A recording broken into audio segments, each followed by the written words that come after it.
नमस्कार प्रिय विद्यार्थियों, आज हम शुरू करने जा रहे हैं इतिहास विषय। मैं आपको इतिहास विषय से संबंधित टॉपिक पढ़ाऊंगा, जिसमें आज पहला टॉपिक जो स्टार्ट करने जा रहे हैं वो है हमारा सिंधु घाटी सभ्यता।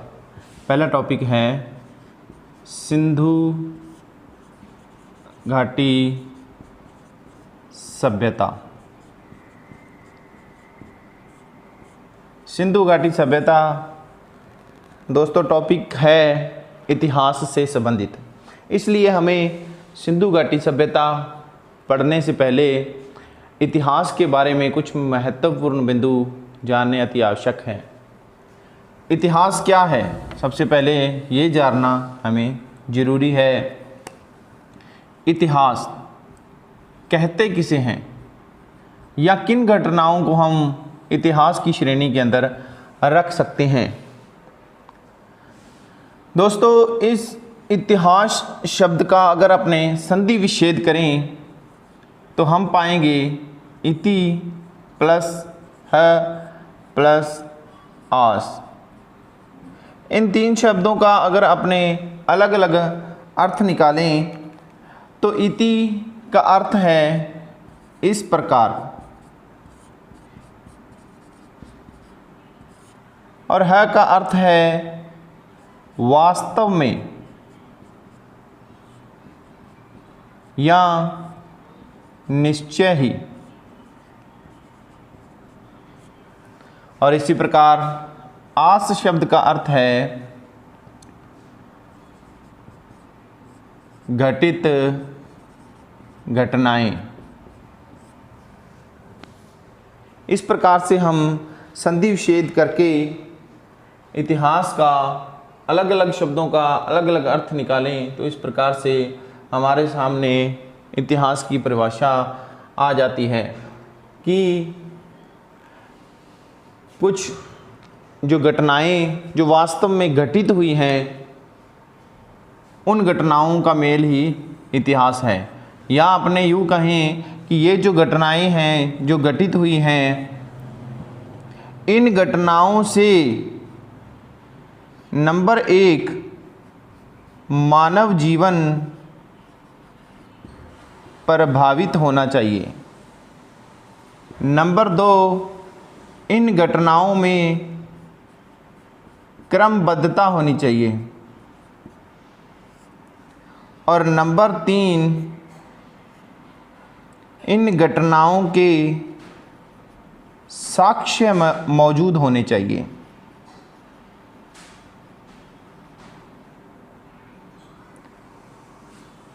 इन सब बातों को अपने इतिहास के अंदर सम्मिलित करते हैं।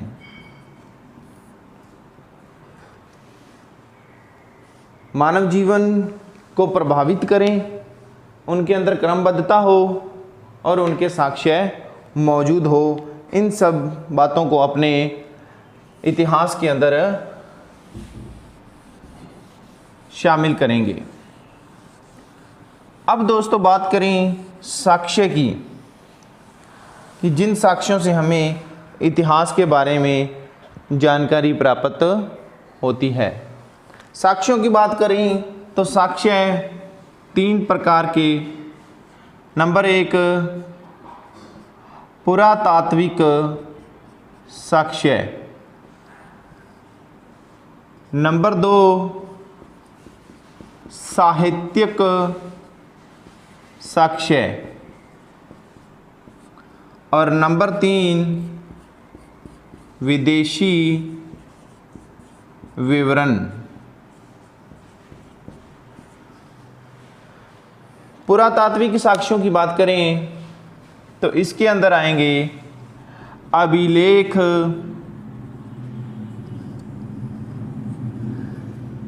अभिलेखों के अंदर ताम्रपत्र, भित्ति चित्र, स्तंभ लेख, गुहा लेख, इस प्रकार से छोटे बड़े जो अभिलेख हैं वो आते हैं अभिलेखों के अंदर। दोस्तों अभिलेख की बात करें तो वो साक्ष्य है, जैसे अगर उदाहरण की बात करूं तो जिस प्रकार से ये वाइट बोर्ड है और इस वाइट बोर्ड पर मैंने ये कुछ शब्द लिखे हैं, तो ये अपने आप में एक अभिलेख है। किसी कठोर वस्तु पर लिखे गए शब्द जिनसे हमें हमारे इतिहास की जानकारी प्राप्त हो, वो अभिलेख की श्रेणी में आते हैं। और दूसरे नंबर है साहित्यिक साक्ष्य। साहित्यिक साक्ष्यों को दो भागों में बांटेंगे। नंबर एक है धार्मिक साहित्य और नंबर दो है धर्मेतर साहित्य। धार्मिक साहित्य को अब अगर अपने एक ही लाइन में समझना चाहें तो अपने कह सकते हैं कि हमारे जो धार्मिक ग्रंथ हैं वो सभी ग्रंथ आते हैं धार्मिक साहित्य की श्रेणी में। रामायण, महाभारत और वेद, इस प्रकार से। उसके अलावा अगर धर्मेतर साहित्य की बात करें तो इन धार्मिक ग्रंथों के अलावा जो ग्रंथ आते हैं वो सारे ग्रंथ धर्मेतर साहित्य के अंदर आते हैं। इसके बाद नंबर 3 है विदेशी विवरण। विदेशी विवरण की बात करें तो दोस्तों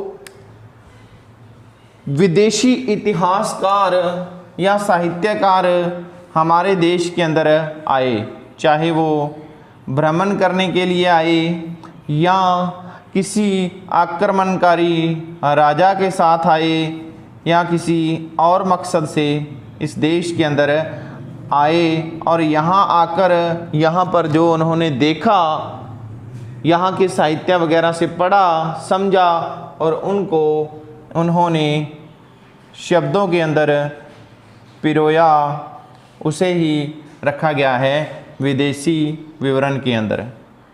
जिसमें अगर बात करें, एक नाम आता है मैगस्थनीज का, जो कि चंद्रगुप्त मौर्य के समय में भारत आया था और इसने एक बुक लिखी थी इंडिका, जिससे भी हमें इतिहास के बारे में जानकारी प्राप्त होती है। उसके अलावा और बात करें तो ह्वेनसांग, जिसने बुक लिखी थी CU की, इससे भी हमें इतिहास की जानकारी प्राप्त होती है। इस प्रकार से और भी बहुत सारे विदेशी यात्री, इतिहासकार, साहित्यकार यहाँ पर आए जिन्होंने साहित्य लिखा और जिससे हमें इतिहास की जानकारी प्राप्त हुई।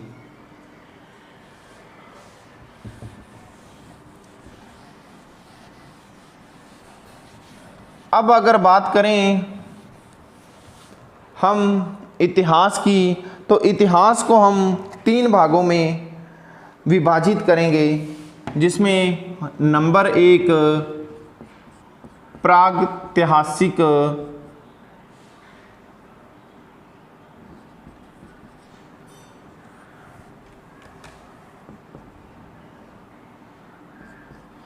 काल, नंबर 2 आद ऐतिहासिक काल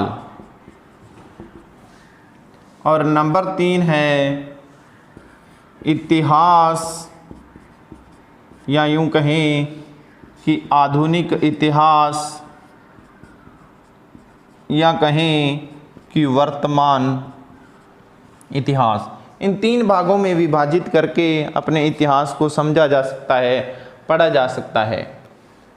अगर प्रागैतिहासिक काल की बात करें, इसके साक्ष्यों की बात करें, तो 1842 के अंदर कर्नाटक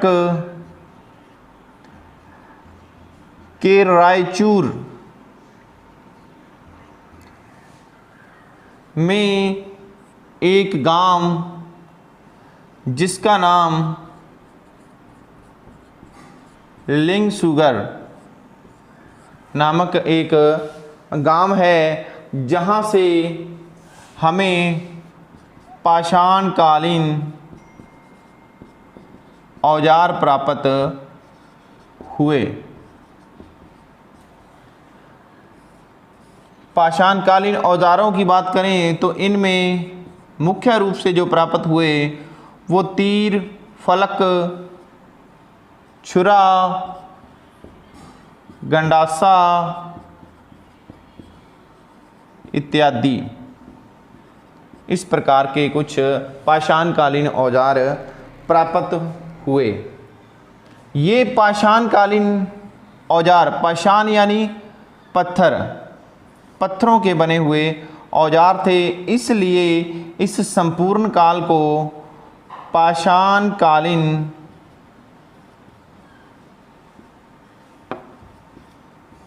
काल कहा गया। पाषाणकालीन या पाषाण का मतलब पत्थर, और पत्थर बहुत सारे पत्थर, और कालीन यानी काल यानी युग।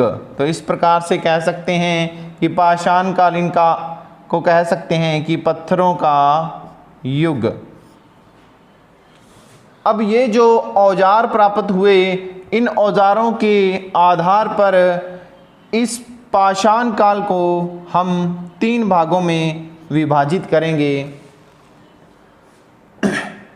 पाषाण काल को 3 भागों में विभाजित करेंगे, जिसमें नंबर 1 है पुरा पाषाण काल, पुरा पाषाण काल, और नंबर 2 है मध्य पाषाण काल, और नंबर 3 है नव पाषाण काल। ये थी मुख्य रूप से प्रागैतिहासिक काल की मुख्य बातें। इसके बाद अगर बात करें तो बात आती है आद ऐतिहासिक काल की या आद इतिहास की। और इस आद इतिहास के अंदर हम जो पढ़ने जा रहे हैं, जो हमारा टॉपिक है सिंधु घाटी सभ्यता। ये सिंधु घाटी सभ्यता का जो काल था वो काल था आद ऐतिहासिक काल। अब सिंधु घाटी सभ्यता, इसका क्या अतीत था, कैसे इसकी खोज हुई, कहाँ तक इसका विस्तार है, और क्या इसकी लिपि थी, इत्यादि बिंदुओं पर हम चर्चा करेंगे अपनी अगली क्लास के अंदर। एक बात और मैं कहना चाहूँगा दोस्तों कि हम जो इतिहास से संबंधित जो भी टॉपिक पढ़ेंगे, आप उसको इस हिसाब से मत लें कि ये किसी एक ही पर्टिकुलर क्लास या कंपटीशन के लिए हैं। आप लोगों को सिर्फ ये देखना है कि जो टॉपिक यहाँ पढ़ाया जाए वो टॉपिक आप से किस प्रकार से जुड़ा हुआ है। अगर आप जैसे बात करें कि अपने आज फॉर एग्ज़ाम्पल सिंधु घाटी सभ्यता पढ़ रहेंगे, ठीक है। अब ये सिंधु घाटी सभ्यता 9th क्लास के अंदर भी है, 11th क्लास के अंदर भी है, रीट में भी है, आगे और भी बहुत सारे कंपटीशन हैं जिनके अंदर ये सिंधु घाटी सभ्यता, ये वाला जो टॉपिक है वो संबंधित है। अब आपको चुनना ये है कि जो मैं टॉपिक पढ़ाऊँ वो टॉपिक आपसे किस प्रकार से जुड़ा हुआ है।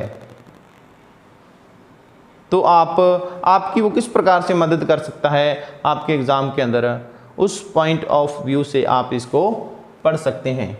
धन्यवाद।